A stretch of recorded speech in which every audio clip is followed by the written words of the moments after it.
The 1960 presidential election featured the first ever debate broadcast live on television.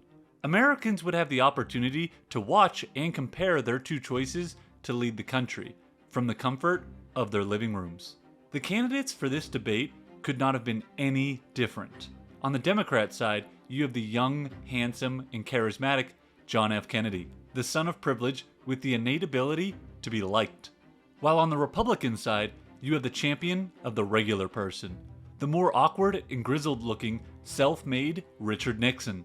These two icons would come to symbolize post-World War II American politics, and both would leave drastically different legacies. President Kennedy died at 1 p.m. Central Standard Time. Well, I'm not a crook. In this video, I'm going to cover how JFK won that debate and consequently how he won the 1960 presidential election. As well, I'm going to cover how that victory and that debate changed the course of how presidential debates and campaigns are approached even today. It's time someone had the courage to stand up and say, I'm against those things that everybody hates. As always, in any video that involves politics, I am not going to go into my own personal views on a politician or a particular policy. Instead, I will do my best to be an unbiased observer of these events and give both sides' perspectives to the best of my ability. Before I go into the election of 1960, I want to go into more detail about the two men running for president and how opposite they were. We'll start with upbringing. JFK grew up in a prominent New England family. His dad had amassed a large fortune in a variety of different areas, from Wall Street to Hollywood. His dad eventually moved into politics and was even named to be U.S. ambassador to the United Kingdom from 1938 to 1940. This gave John F. Kennedy access to a privileged upbringing that featured plenty of world travel. For college, JFK would enroll at Harvard, a prestigious university for a prestigious man in a prestigious family. Nixon, on the other hand, had none of the access to resources like the Kennedys. He grew up dirt poor in Southern California, at first on a farm, but after that failed, his family moved to Whittier, California, where his family ran a gas station and grocery store. Nixon worked exceedingly hard as a student, and was even accepted to Harvard on a scholarship, but he was unable to accept because his family didn't have enough money for travel and board. He went to the local school of Whittier College, where he developed a resentment of elites. I've become bitter. He even developed his own social club for people who were too poor, awkward, or unattractive to be accepted into the elite social club there. JFK actually had a similar mindset in that respect. When campaigning in Massachusetts for House and Senate seats, he was a Catholic looking to unseat the Protestant ruling class, giving a voice and leader to the underrepresented Irish Catholics of the state. Both Kennedy and Nixon did serve in World War II, and both were in the Pacific Theater actually, but in very opposite capacities. JFK was a war hero who saved his whole PT boat crew after it was rammed by a Japanese destroyer. HB9 Berliner. He's a Nazi! Get him! Nixon, on the other hand, did the much less glamorous work in the field of military logistics. They both would go on to make their political debuts in the same year, in 1947, when both were elected to the House of Representatives. Their lifestyles in Congress were wildly different though. Nixon and his family drove cross-country and once in DC struggled to find a place to live because they didn't have much money. Him, his wife, and daughter would have to spend 3 months living out of their suitcases in the Mayflower Hotel. JFK, meanwhile, leased a comfortable Georgetown townhouse and frequently used the weekends to vacation down to Palm Beach. JFK's health issues from the late 40s and into the 50s led him to live in the moment, less concerned with his duties in government and more focused on women.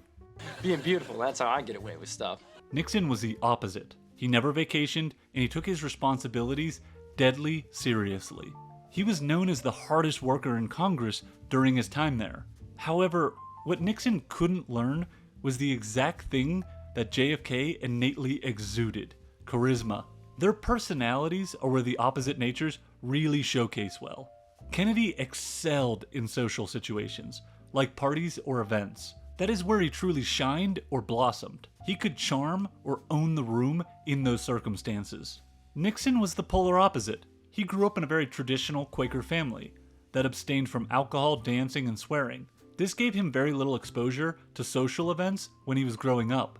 And so once he made it in politics, he found he hated parties and any kind of social gatherings. Small talk was a hurdle for Nixon throughout his career. He just couldn't figure out how to come across as natural or comfortable around strangers. He drafted and rehearsed speeches for hours and briefed himself before even the most casual of meetings. However, Nixon did use this awkwardness or regularness effectively. He became the champion of the square, or the average everyday man. A good story to contextualize how bad Nixon was at social settings is this story. Once, when his aides convinced him to throw a party, Nixon tried his hand at small talk with the press members who were gathered there. In an attempt to make small talk about the salad, he brought up a story about how when he worked at restaurants as a kid, the salads would be left out for hours before the restaurant opened in preparation. This left reporters in amazement at why he would tell a story of spoiled salads being left out at his own event that they were just about to eat at. Nixon deeply resented how easy it was for JFK to come across natural and likable.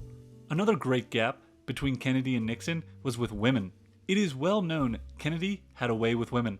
How do you not have sex with all those girls that are always throwing themselves at you? That doesn't happen to everyone, jackass. He was the first, and maybe really the only presidential candidate with sex appeal. Especially in the 1950s, before he married Jacqueline, he was seen as the most eligible bachelor in the country. Nixon, on the other hand, was never comfortable talking to women, and could struggle to hold a conversation with them, much like he did with all strangers in general. Appearances is another easy way to see the wild differences between the two men. Nixon's posture and mannerisms come across hunched and meek, compared to JFK's fit and youthful appearance. JFK was also fashionable and had great hair. Nixon was a simple man and didn't put too much thought or energy into his choice of clothes or hairstyle. All right, I didn't want to say this before, but you don't have Kennedy hair. It is remarkable to find out that these two men are only 4 years apart in age. They could pass for decades in difference. They're also only 1 inch difference in height. Nixon's 6 foot, Kennedy was 6'1". More than anything, the big difference between the two was JFK's innate ability to be liked. No matter how hard Nixon tried, he came across awkward and weird, while JFK was effortlessly loved. Nixon was a relentless worker though, but he really could never quite figure out how to just be natural and likable, especially when it came to either TV appearances or social settings. While JFK displayed calm coolness, that made him the hip presidential choice. One story a colleague told of the two about when they were both in the House of Representatives is how JFK would have these big birthday parties thrown for him in his office. Nixon would attend these parties and be seen sulking in the back, as if to wonder, why don't people want to throw parties like this for me? Before I go into the first 1960 presidential debate, I need to go into how these two candidates found themselves here at this key moment in history.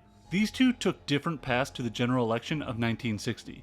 Even though JFK arrived in Congress to greater fanfare, for example, in Nixon's own backyard, the Los Angeles Times had JFK's victory to gain a seat in the House of Representatives on page 1 of their newspaper, while Nixon was pushed to page 2. However, once in Congress, it was Nixon who claimed early political fame. The Alger Hiss case, in particular, launched Nixon to stardom. In 1947, he was put on the House Un-American Activities Committee, and in 1948, that committee investigated allegations against Alger Hiss, that he was a secret communist who had spied and had sent American secrets to Soviet Russia. Hiss had been a member of FDR's State Departments, and was intimately involved in the founding of the UN, so this became a national scandal. Nixon was the main driver and prosecutor of this investigation, which led to Hiss being convicted of perjury, after it was found true that he had been passing state secrets to the Soviets. From there, Nixon easily won a Senate seat in 1950. He actually received a campaign donation from JFK's dad, of all people, that JFK hand-delivered. Then Nixon was off to the White House in 1952 as the vice president to World War II hero Dwight Eisenhower. He served as VP from 1952 to 1960, and in 1960 he was craving for the opportunity to lead the nation's top position. John F. Kennedy, on the other hand, had a slower rise at first. Part of it was due to medical ailments. JFK had Addison's disease as well as severe chronic back pain. He got so sick that he almost died several times while in Congress. The other reason for his late rise was his devil-may-care attitude. Being so close to death led him to live each day to the fullest and focus on what was termed at the time as girling, basically whoring around in today's terms. Nasty fucking slut. So nasty. All right. However, in the 1950s, he started to take his political career more seriously. This is when he refined his it factor. For John, he wanted to maximize this skill. He even worked with photographer Howard Conant, who worked with Hollywood stars, to refine how he presented himself best at different angles. This led to the dashing sideways Jack Kennedy glancing in the distance that would feature prominently in photos and TV appearances.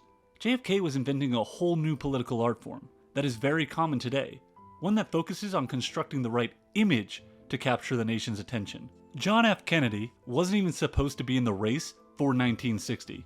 The establishment Democrat leaders, the men who rose during FDR's long tenure, were not big fans of his, and were looking to have Lyndon B. Johnson as their candidate. JFK had actually failed in his attempt to be the vice presidential candidate for Adlai Stevenson in 1956. He was only 20 votes away from being named the VP candidate at the Democratic Convention, before party leaders engineered it away from John. Bobby Kennedy was so angry at this, he actually voted for Eisenhower in the general election, even though he was working on Stevenson's campaign staff. JFK needed to dominate the Democratic primary in order to force the party to nominate him. And that's exactly what he did. Utilizing his family's vast wealth and his father's understanding of the power of the Hollywood image, JFK's face was put on display as much as possible. His primary opponent, Hubert Humphrey, even commented, with a little bit of a touch of envy, of how Kennedy was showcased so well in all magazines, especially women's magazines. The Kennedy publicity machine is something Nixon would next grow jealous of. I feel like if I had that kind of mobility, I'd be capable of almost, well, pretty much anything. It wasn't just JFK's looks that got him voter appeal, though. He revolutionized campaigning by commissioning private polling data on local attitudes and concerns. That way, he knew what was on a district's mind when he came to visit. He could give the right speech to the right crowd no matter where he was in the country. With an effective research and image campaign, JFK won the Democratic nomination and chose the Texan Lyndon B. Johnson as his running mate. John F. Kennedy needed Johnson for this election, since support of an Irish Catholic from Massachusetts was tough to find in the South. As for strategies, how would these two candidates approach their campaigns? For Nixon, he would focus his campaign on foreign policy experience, since going up against a JFK LBJ ticket gave them a strong advantage in the domestic space. LBJ was from Texas and had a regional appeal to the rest of the Democratic South. Plus, they would have a partisan edge with Jewish, Catholic, and other big city voters in New York, Michigan, Illinois, and Pennsylvania. On top of that, with 3 recessions in the last 8 years, an election focused too heavily on domestic concerns would leave Nixon vulnerable. So Nixon centered his main strategy around his ability to lead the US in its global struggle against Soviet-style communism. That is also why Nixon named Henry Cabot Lodge as his VP candidate.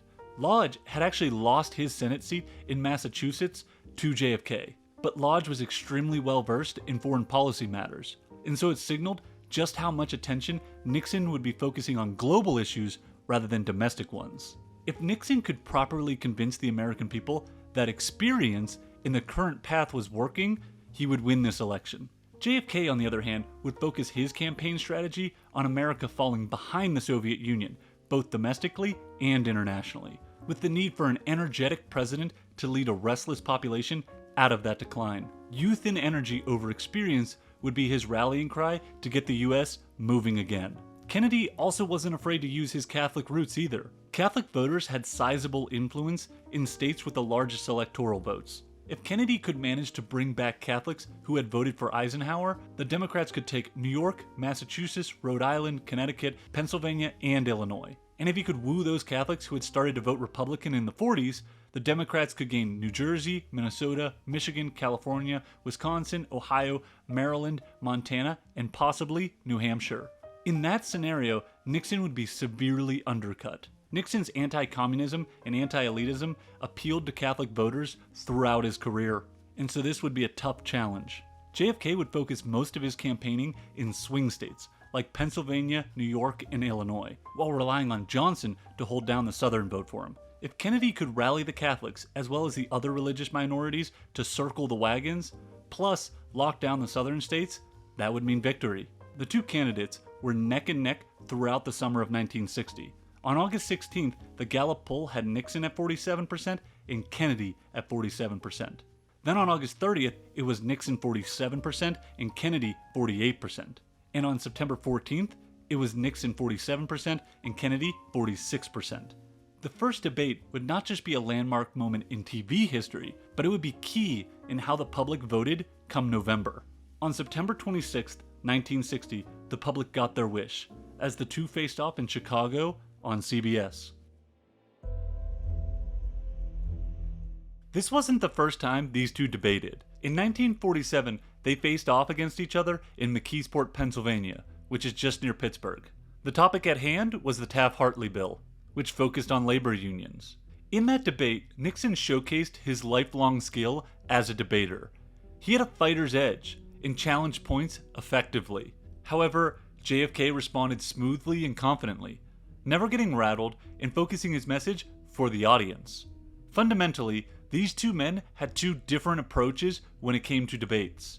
Nixon styled his approach in the classic debate format. If your opponent makes a point, you have to make a counterpoint against that point, and if you don't, that means you concede the point. However, JFK wasn't worried about scoring traditional debate points. Instead, he wanted to focus his message on the audience, not on the other debater. Debate approach wasn't the only area these candidates differed for the Great Debate. Nixon was not a believer in the power of TV. He actually said in 1960 that the illusion had worn off. JFK, on the other hand, firmly believed in TV's power and influence. He even took a course at CBS to understand the new medium. The CBS producer in charge of that course called John a natural. This led to JFK treating the lead up to the Great Debate with much more focus than Nixon did. He prepared intensely, not just for what Nixon might say at a given point, but how the setup of the studio would look, like where he and Nixon would be standing on the stage. From there, he could practice how to position and angle himself to look as good as possible when the TV cameras panned to him. Nixon, meanwhile, had recently hurt his knee, which sent him to the hospital, and briefly suspended his campaign. At this point, Nixon was now trying to get his campaign back on track. He was actually the first ever presidential nominee to campaign in all 50 states.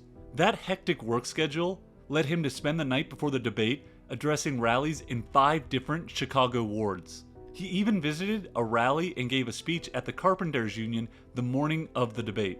All of this meant that he had no time for debate prep. He was an extremely experienced debater, dating all the way back to his grade school and high school days, and gained even more experience in his professional political career.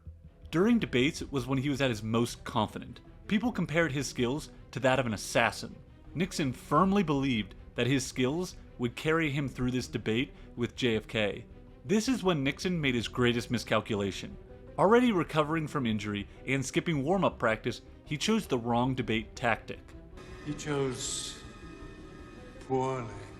Attorney General William Rogers and vice presidential running mate Henry Cabot Lodge cautioned Nixon not to come across like an assassin, which, like I said, was his trademark in debate. Instead, they wanted him to be tolerant of Kennedy's shortcomings.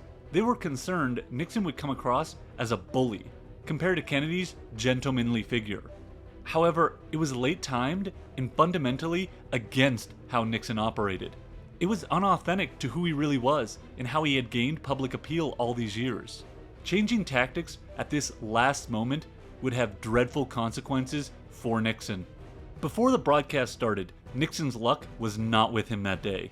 When he arrived at the studio, he banged his bad knee as he was exiting the car. He tried to rally past the discomfort though. He greeted reporters, and then it happened.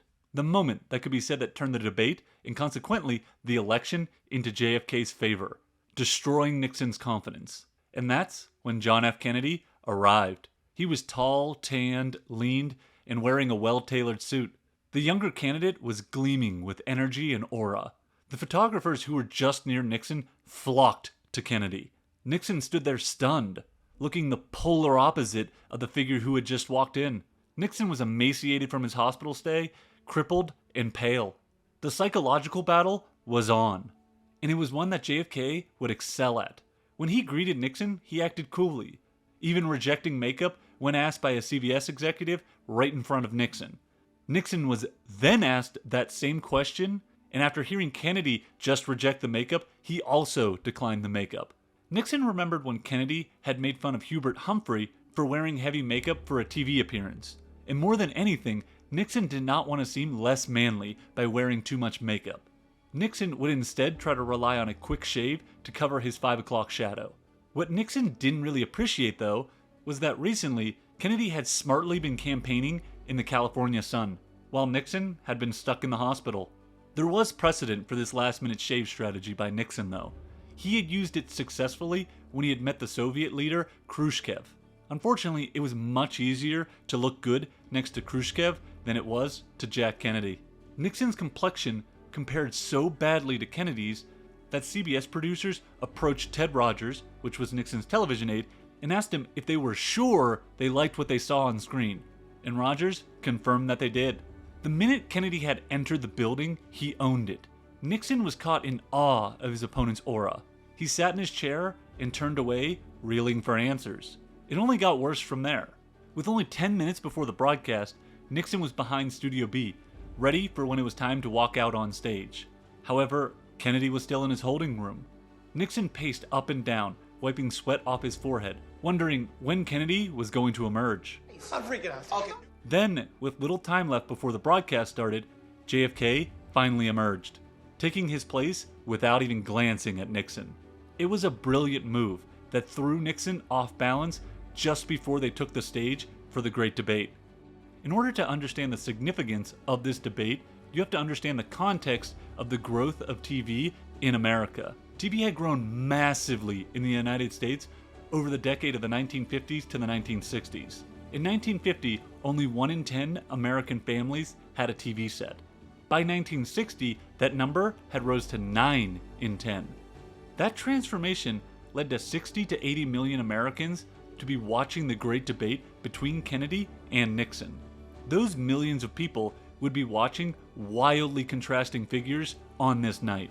Richard Nixon looked like an uncomfortable, unshaven, middle-aged man recovering from an illness. Jack Kennedy looked elegant in a dark, well-tailored suit that set off his healthy tan.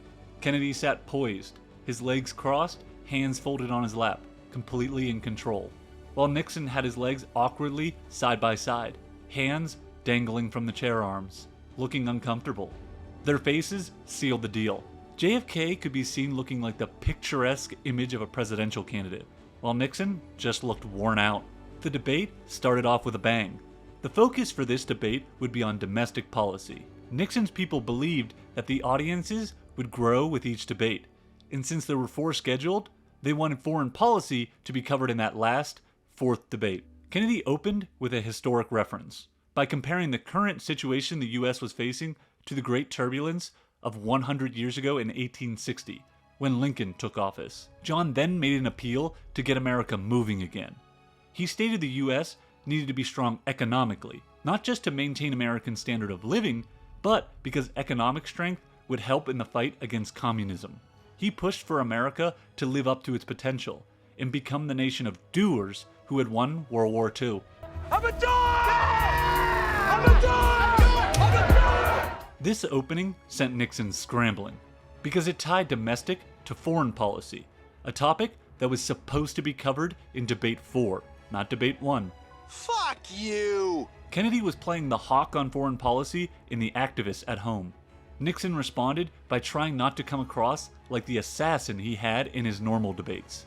And in doing so, he agreed with all of JFK's points. And even worse, he ended his response with, "I know Senator Kennedy feels as deeply about these problems as I do, but our disagreement is not about the goals for America, but only the means to reach those goals." In doing so, he had admitted that it was merely a matter of method that separated the two candidates. He also made a second error. Just like he did back in Pittsburgh, Nixon was ignoring the audience and focusing all his attention on Kennedy. He seemed intent on getting Kennedy's approval, so much so that he even criticized his own administration, admitting that as good as the Eisenhower record was, it wasn't good enough. Good as this record is, may I emphasize, it isn't enough. Throughout the debate, Nixon would bend over backwards to stress his agreement with the Democratic senator. I agree with Senator Kennedy completely on that score. The things that Senator Kennedy has said, many of us can agree with. I agree with Senator Kennedy's appraisal generally in this respect, and I subscribe completely to the spirit that Senator Kennedy has expressed tonight are just as sincerely held as his. I favor that, as Senator Kennedy did in January of this year. Here again, may I indicate that Senator Kennedy and I are not in disagreement as to the aim. Now, I respect my opponent.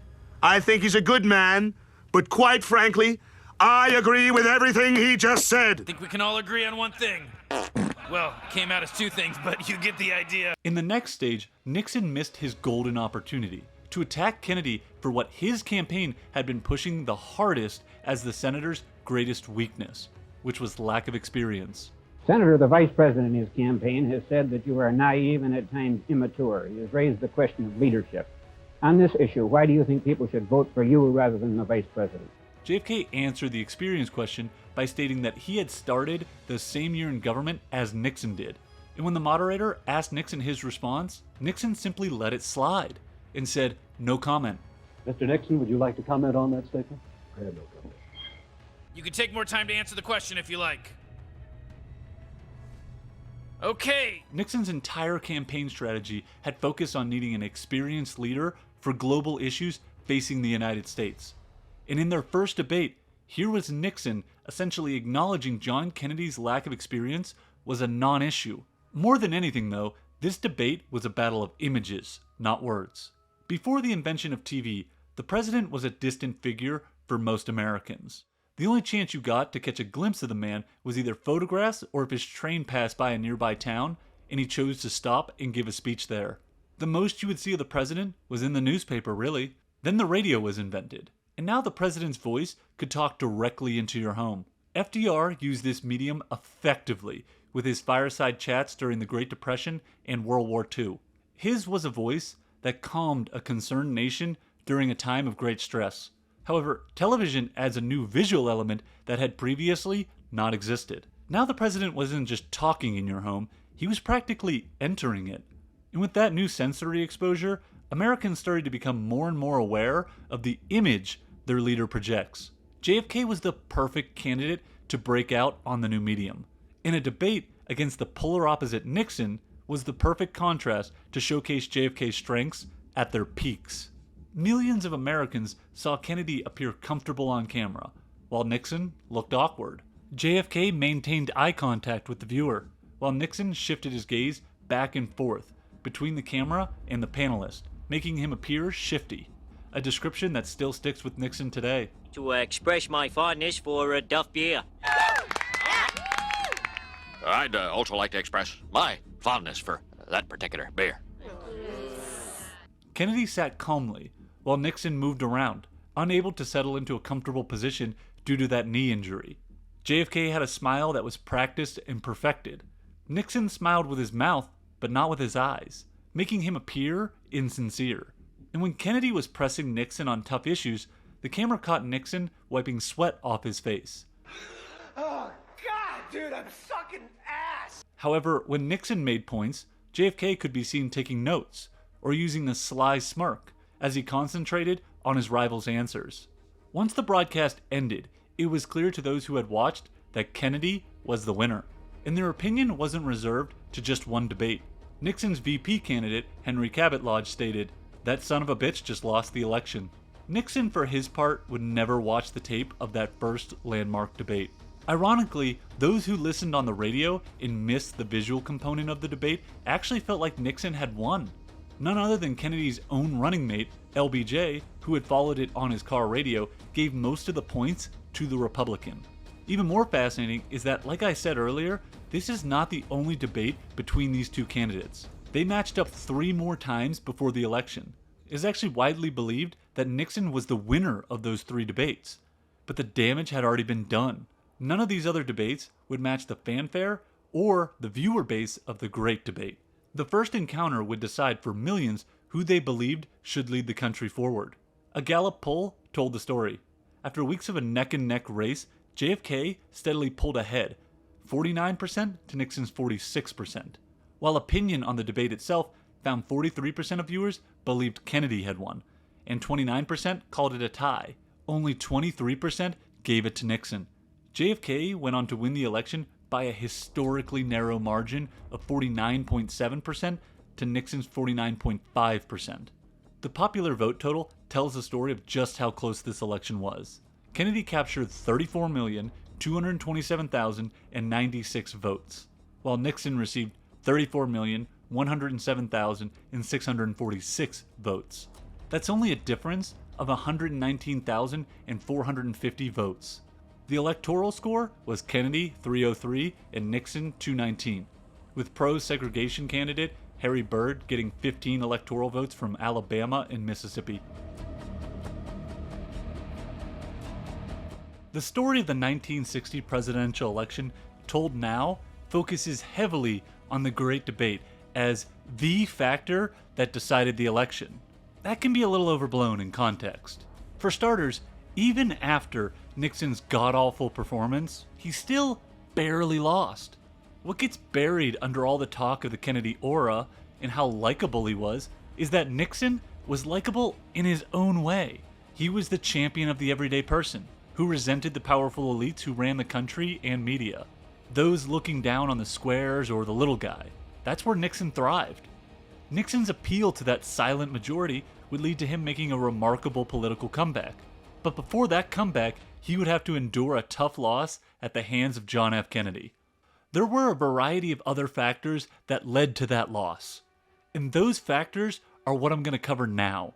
I'll start with how Nixon's link to the Eisenhower administration, which should have been his greatest strength, was actually a huge weakness. To put it politely, Eisenhower didn't like Nixon. He tried to drop Nixon as his VP candidate during the 1952 campaign and then again before the 1956 one. The famous nail in the Nixon coffin was when Eisenhower was asked by a reporter, "Could you give us an example of a major idea of his that you had adopted?" And Ike coldly responded, "If you give me a week, I might think of one. I don't remember." Nixon was actually forced to address that comment in the Great Debate. President Eisenhower was asked to give one example of a major idea of yours that he adopted. His reply was, and I'm quoting, "If you give me a week, I might think of one. I don't remember." Well, I would suggest, Mr. Van Oker, that you know the president, that was probably a facetious remark. Eisenhower didn't even really campaign for Nixon until the tail end of the election, and that had more to do with him not wanting Kennedy to win than believing in Nixon's abilities. As well, since Nixon was a part of that Eisenhower administration, it forced him into the role of defending the status quo. Nothing works better than the status quo. Giving JFK the ability to capitalize on Americans' restless feelings, especially with regards to the Soviet Union. Since World War II, Americans had seen the Soviet Union develop its own nuclear arsenal and reach space first. As well, the Soviets shot down an American U-2 spy plane during this election year.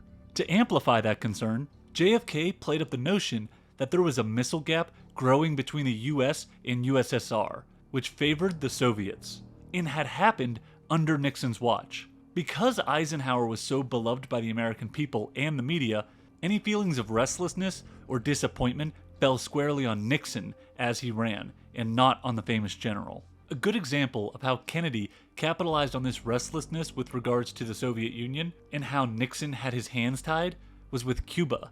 After Cuba fell to communism in 1959, the threat of communism was much closer to home. Nixon was a big pusher for the CIA to execute a plan to help the Cuban exiles overthrow Castro. But the plan wasn't ready in 1960, and so Nixon had to be the voice of calm and patience with regards on how to handle Cuba, while JFK, ironically, got to play the hawk. Lock and load. And criticize the administration, and consequently Nixon, for not intervening early on to prevent Cuba from ever falling to communism. Funny enough, though, well, you all know what laughter sounds like. that plan that Nixon wanted greenlit was eventually ready when JFK came to power, and it led to the infamous Bay of Pigs disaster. The civil rights issue also needs to be covered. After all, this was an election in the 1960s. One moment in particular crushed Nixon in the African American community. Martin Luther King was arrested in October of 1960 for going to a whites-only restaurant in Atlanta. King was then denied bail, and his wife Coretta became terrified her husband wouldn't make it out of prison alive. She reached out to friend and civil rights activist Harris Wofford for help. He was actually working on the Kennedy campaign. From there, JFK was able to reach out personally to the judge who sentenced King and ask him to release him on bail, which the judge did. King's wife then praised Kennedy, and she mentioned she had not heard anything from Nixon. Nixon did have a strong civil rights record before this moment. He had actually met with King while he was VP to talk about civil rights legislation. As well, it has been noted that he was an honorary member of the NAACP. Jackie Robinson was actually going to vote for Nixon before this situation. Nixon's Quaker beliefs leaned him towards equality and against discrimination. However, he was worried if he came out too strongly for Martin Luther King, he'd completely lose the South. This is where John F. Kennedy's choice of the Texan LBJ as his VP was a huge advantage. And that leads me to an underrated miscalculation by the Nixon ticket. His VP choice. Henry Cabot Lodge was from Massachusetts, a state Nixon had no chance of winning, since that was Kennedy's state and a Democrat stronghold, making it not exactly a swing state. Nixon had chosen Lodge purely for his foreign policy resume, hoping to win the election by focusing on global issues. When domestic concerns were put into focus, that is where the Lodge choice really showed its lack of wisdom. Another campaign strategy miss for the Nixon team was never capitalizing on JFK's womanizing. Nixon was well known to dig up whatever dirt that he could find to damage his opponents, revealing that dirt at the most critical time in the campaign. Surprise, motherfucker! However, for whatever reason, Nixon and his team never exploited the well-known secret that the image of a perfect husband that the Kennedy PR machine so meticulously pushed was far from the truth. Finally, I can't talk about the 1960 election without going into the controversy. An election decided by such a narrow margin of only 119,000 votes is bound to cause controversy. That's politics, bitch! Two states in particular are at the center of it, and those are Illinois and Texas. It has been reported that future Chicago Mayor Richard Daley had called Kennedy on Election Day and stated, "Mr. President, with a little bit of luck and help from a few close friends, you're going to carry Illinois." JFK then went on to carry this key state by only 8,000 votes. An example of the irregularities going on is that a man named Ed Miles voted in Chicago for Kennedy. Miles was in fact dead in a part of the controversial cemetery vote. As well, in Texas, there were questions about the integrity of those numbers. If Nixon had claimed those two states, he would have won. However, he had a path to victory if just Illinois was put into his column. Missouri and New Mexico were taken by Kennedy by only 9,000 and 2,000 votes respectively. Those states the Nixon team believed had votes tampered in. If those states were switched, along with Illinois, Nixon would have won. In fact, he didn't even need New Mexico to win. If he had just gotten Missouri and Illinois, Kennedy would have fallen short of the required 270 electoral votes needed for victory. The election would have then gone into the House of Representatives. Once there, they would have a vote, and in that vote, each state would only get one vote. Nixon had won the majority of the states, and so it's fair to say that he would have won that vote. Unfortunately for Nixon, the Chicago ballots in which all of that depended were quickly destroyed. And some have made the case that there's not enough evidence that a recount would have reversed Illinois, stating that Nixon suffered the least out of deprived votes when compared to other Republicans. In Texas, they didn't have a provision for a recount, and if Nixon did try to fight it there, he'd be going up against steep odds in LBJ's state. If Nixon had gone down the recount path, it would have left the United States without a leader until the controversy was resolved, looking divided and unstable during a key point in the Cold War. That instability would have caused huge problems for the United States' global position. And so, Nixon did not challenge the results of the election, which greatly relieved John F. Kennedy. Nixon was even the one who had to confirm the results of the Electoral College in the House of Representatives, due to his responsibilities as vice president. However, Nixon would go to his grave firmly believing that the election of 1960 was stolen from him. People don't forget. The 1960 general election would end up being a turning point in American presidential history. Every candidate from now on would have to come up with a strategy to effectively portray themselves on television. The new medium would also change the type of candidate who would win elections. It became increasingly harder for a politician without an aura or personality to take the nation's highest office.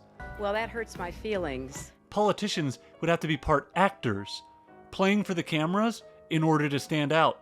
Will you pledge today to somehow reduce taxes while simultaneously lowering the deficit? Hey, that's a good idea, sure. If it'll win me the election, then yes. Even Nixon, who once saw TV as only a novelty, built his 1968 presidential victory around TV, figuring out the best way to showcase himself to the nation.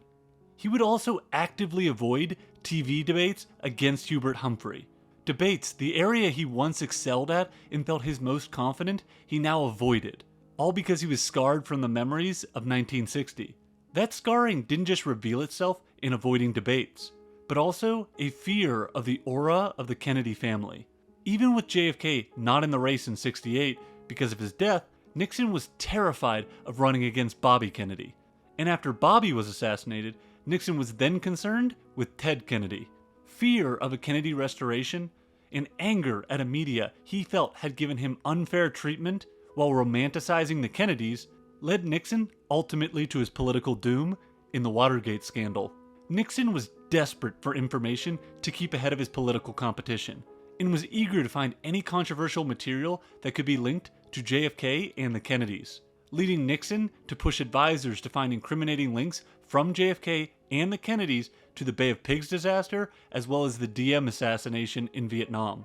Nixon believed if he could shatter the romantic vision of the Kennedy aura, he could stop Ted from making a restoration of a Kennedy in the White House. That is ultimately how and why Nixon men connected with the likes of Howard Hunt and Gordon Liddy, who orchestrated the break-in of the Democrat headquarters at the Watergate building in Washington, D.C. Ironically, that building is right near the Kennedy Center. Then, after the break-in, Nixon's tape recordings of the cover-up plans were the evidence that forced his resignation in August of 1974. And the only reason those tapes existed is because of Nixon's distrust of the media. He was worried the history they would write of his presidency would be biased against him. And so he wanted an official tape record to preserve his legacy for history. Unfortunately for Nixon, those tapes did exactly that, but with the opposite legacy he was hoping for. As for presidential debates, they were massively affected because of the 1960 election. TV brought access to broad audiences, which made the debates become more and more about showmanship and less about the actual arguments on policy. You've never done any good for anybody ever! I do good, and I'm gonna do good for the city! You're a loser! You know what? I think you're just jealous! I say your 3-cent titanium tax goes too far. And I say your 3-cent titanium tax doesn't go too far enough. It didn't matter if you won or lost the debate in a traditional sense. All that mattered was how you were perceived by the American public.